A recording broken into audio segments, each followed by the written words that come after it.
Future doctors, welcome to my channel. तो यार अब नीट के लिए 11 से 12 दिन बच गए हैं।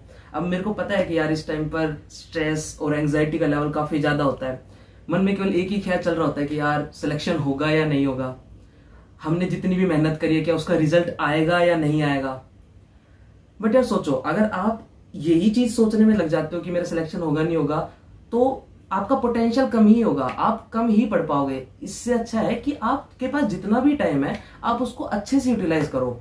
आप जितना पढ़ रहे थे उससे 1 घंटा ज्यादा पढ़ो, 2 घंटे ज्यादा पढ़ो, 3 घंटे ज्यादा पढ़ो। बट मैं ये नहीं कह रहा कि यार आप पूरे पूरे दिन ही, ये 10 दिन जो बचे हैं आप रिवीजन में पूरा पूरा दिन ही पढ़ रहे हो, 23-23 घंटे पढ़ रहे हो, तो सो भी नहीं रहे। इससे क्या होगा कि आपका फोकस खाने पर भी नहीं रहेगा, पीने पर भी नहीं रहेगा। और यार मेरी बात मानो कि सबसे ज्यादा जरूरी है वो है हेल्थ। अगर आपने इस टाइम पर अपने हेल्थ पर ध्यान नहीं दिया और केवल आप पूरे दिन पढ़ाई पर ही ध्यान दे रहे हो, तो मान लो कि आप पेपर के टाइम पर बीमार पड़ गए, पेपर के दिन सुबह आपका जो तबीयत है वो बिगड़ गई, तो फिर क्या होगा, पेपर खराब हो जाएगा। तो जस्ट इस वजह से आपको अपनी हेल्थ पर भी फोकस करना है। Keep the blood flowing. इस टाइम सबसे जरूरी है कि आप नेगेटिविटी से भी दूर रहे। काफी बार क्या होता है, काफी बच्चे ऐसे सोचते हैं कि यार मेरा तो अब टाइम चला गया, मेरी तो अब पढ़ाई हो नहीं रही, तो ड्रॉप कर लेते हैं। मतलब मेनली ये प्रॉब्लम फ्रेशर्स में काफी ज्यादा होती है कि वो ऐसा सोचते हैं कि यार ड्रॉप कर लेते हैं, क्या हो गया, एक साल ड्रॉप कर लेते हैं, अगले साल पढ़ लेंगे, अभी इन 10 दिनों में तो मेहनत हो ही नहीं रही, कैसे करें सारा सिलेबस रिवाइज। तो वो बाकी लोगों को भी ऐसे ही कहते हैं कि यार चल यार ड्रॉप करते हैं साथ में। बट क्या होगा, अगले साल फिर से वही सिचुएशन आनी है, एग्जाम से पहले आपको उतनी ही मेहनत दोबारा करनी पड़ेगी। तो इस चीज से आप दूर मत भागो, आप केवल और केवल अपने ऊपर फोकस करो, किसी और का मत सुनो। वो एग्जाम दोबारा देगा नहीं देगा उसको छोड़ो, आप केवल और केवल अपने आप को देखो।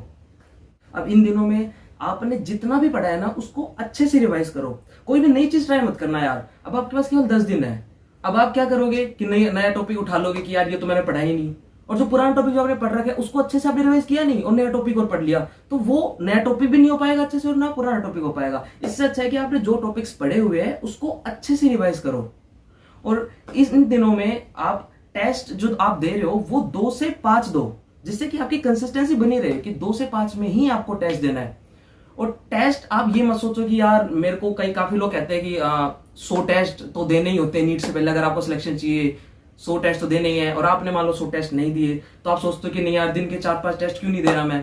तो यार ऐसा कुछ नहीं है कि आप यार दिन के 1 टेस्ट दे रहे हो तो कोई खराब बात है। अगर आप दिन का 1 टेस्ट दे रहे हो पर उसके बाद आप उसको अच्छे से एनालाइज करो, ये नहीं है कि आप 3-4 टेस्ट दे रहे हो और उसको एनालाइज कर भी नहीं रहे। तो मस्ट है कि आप उसको अच्छे से एनालाइज करो, उसमें अपनी गलतियां देखो कि आपने कहां गलती करी है, जिससे कि वो गलती आप बाद में रिपीट ना करो। ये सबसे जरूरी बात है। एक यार पेपर देते वक्त काफी ऐसा भी होता है कि आप ऐसा सोचते हो टेस्ट सीरीज के दौरान कि यार मेरे दोस्त के तो इसमें ज्यादा नंबर आ रहे हैं, मेरे कम आ रहे हैं, आपके भी अच्छे रहे हैं बट उसके ज्यादा आ रहे हैं, तो आपको ऐसा लगता है कि यार उसको तो एम्स मिल जाएगा, मेरे को तो केवल सिंपल कॉलेज मिलेगा।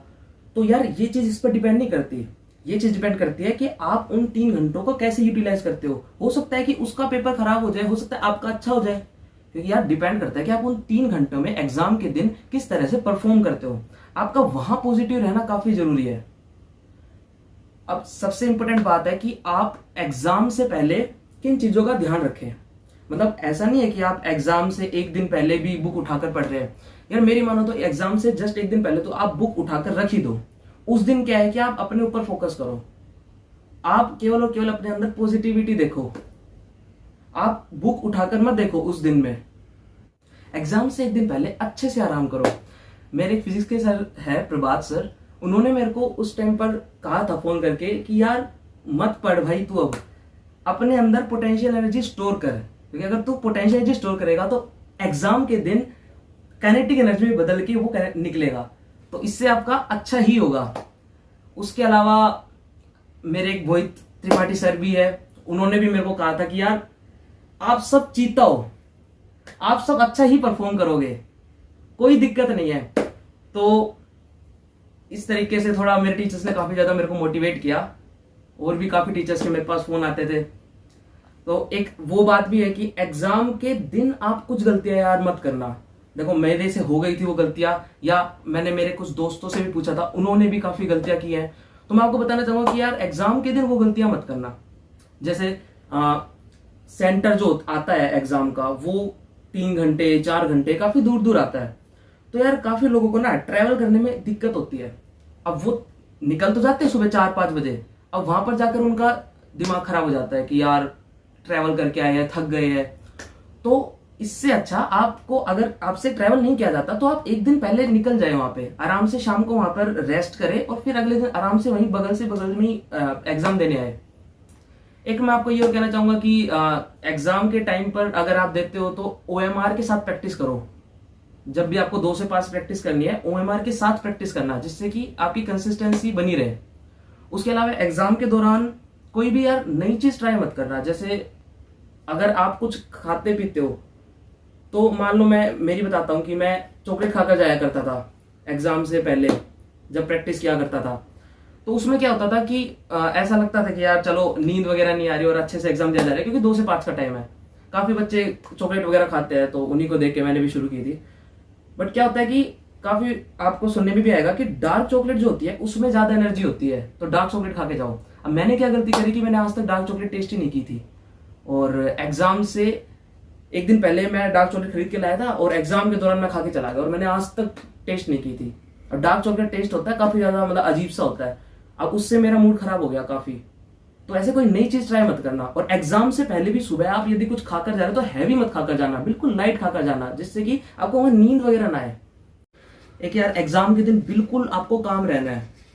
आपको सोचना ही नहीं है किसी और चीज के बारे में, आपको केवल ये देख सोचना है कि मेरे को अपना एग्जाम अच्छे से देना है, मेरे को अपना बेस्ट देना है, बस। इसके अलावा आपको कुछ भी नहीं सोचना है। यार एग्जाम के दौरान ना पॉजिटिव रहना सबसे ज्यादा जरूरी है। एक मेरा दोस्त था, उसके 680 से ज्यादा नंबर ही आते थे हर टेस्ट में। तो उसके जो टीचर्स है उसको भी उससे काफी ज्यादा एक्सपेक्टेशंस थी। अब हुआ क्या कि वो एग्जाम के दौरान ना उसने आंसर की भर दी गलत OMR पर। अब OMR पर अगर आंसर की गलत भर दी तो उसका वही दिमाग खराब हो गया कि यार अब तो दिक्कत हो गई। तो उसने वहां पे टीचर से पूछा, पर OMR तो एक ही मिलती है, OMR दूसरी नहीं मिलती आपको। अब उन टीचर ने उसको बताया, उसके पास केवल 1 घंटा बचा था। उन टीचर ने उसको बताया कि यार बेटा तेरे पास केवल 1 घंटा बचा है, 1 घंटे के बाद तेरे पास रोने का पूरा पूरा टाइम है, तू रो लियो, कितने रो लियो, पर इस 1 घंटे को तू अच्छे से यूटिलाइज कर। तो उसने यही सोचा और उसने इस 1 घंटे में काफी ज्यादा अच्छा परफॉर्म किया, और आज वो मेरे कॉलेज में है। मतलब मैं मानता हूं कि यार वो एम्स नहीं जा पाया, बट उसका सिलेक्शन तो हुआ, एटलीस्ट सिलेक्शन तो हुआ। अब काफी बच्चे ये सोचेंगे कि यार मेरे को एम्स दिल्ली चाहिए, टारगेट बनाए रखते हैं एम्स दिल्ली का। अब वहां हो गए मान लो 4 क्वेश्चन, उनको आए ही नहीं, गलत छोड़ो आए ही नहीं, तो उनका वही सोचने लग जाता है यार हम तो गए काम से। बट मेरी मानो आपका सिलेक्शन जरूरी है। MBBS चाहे आप कहीं से ही करो, आपको गवर्नमेंट कॉलेज मिलता है वो जरूरी है। जो स्ट्रेटेजी आप अपनाते हो ना, मान लो आप बायोलॉजी पहले करते हो, फिर केमिस्ट्री, फिर फिजिक्स, तो यार ऐसा मत करना कि आपने देखा कि एग्जाम में आ गई फिजिक्स आसान और आपने सोचा यार पहले फिजिक्स कर लेता हूं, बायो तो बाद में कर लूंगा। ये वाली गलती मत करना। आप जिस स्ट्रेटेजी को फॉलो कर रहे हो आप उसी स्ट्रेटेजी को एग्जाम में भी फॉलो करना। काफी बच्चे ये गलती करते हैं, मैंने काफी बच्चों सुना है कि वो उन्होंने सोचा कि चले फिजिक्स आसान है, फिजिक्स अटेम्प्ट कर देते हैं। ये गलती मत करना। जिस स्ट्रेटेजी से आप चल रहे हो उसी स्ट्रेटेजी से चलना। और एक बात और होती है कि यार आपको मान लो AC की आदत है, तब तक तो आपने खैर छोड़ी दी होगी AC की आदत, बट मैं कह रहा हूं कि पंखे की आदत भी थोड़ी कम ही होनी चाहिए। क्योंकि यार आपको नहीं पता कि आपका जो भी एग्जाम सेंटर है वहां पर पंखे आपसे कितनी हाइट पर हो, या आपसे थोड़ा हो सकता है दूर हो। तो मान लो आपके पास पंखे की आवाज नहीं आ रही, तो वहां पर आपको दिक्कत ना आए, तो इसलिए थोड़ा पंखे का भी देख लेना आप। और एक मैं यार मेरे को जो पर्सनली फील हुआ था वो लाइटनिंग कंडीशन थी। आकाश में क्या होता था कि लाइटनिंग कंडीशन काफी अच्छी होती थी, तो मेरे को वहां पे पढ़ने में काफी अच्छा लगता था। तो इसी वजह से मैंने अपने घर पर भी लाइटनिंग कंडीशन काफी अच्छी रख ली। अब जब मैं एग्जाम देने गया वहां पर मैंने देखा कि लाइटनिंग तो काफी कम थी, तो उस चीज से मेरे दिमाग पर काफी प्रेशर पड़ा, मेरे को पेपर सोल्व करने में काफी ज्यादा दिक्कत हुई। तो यार ये वाली चीज पर भी काफी ज्यादा थोड़ा ध्यान देना। बाकी एग्जाम से पहले जैसे कि मैंने आपको कहा था कि रेस्ट करना, बट रेस्ट करने का मतलब ये नहीं कि आप मूवी देख रहे हो। कहीं एग्जाम के टाइम पर फॉर्मूले ध्यान करने की जगह आपको किसी मूवी का सीन याद आ रहा है, यार ऐसा मत करना प्लीज। बाकी आप सब एग्जाम फोड़ कर ही आओगे यार, कोई दिक्कत नहीं है, बिल्कुल स्टे पॉजिटिव, स्टे काम, और नीट आप फोड़ कर ही आओगे। Best of luck.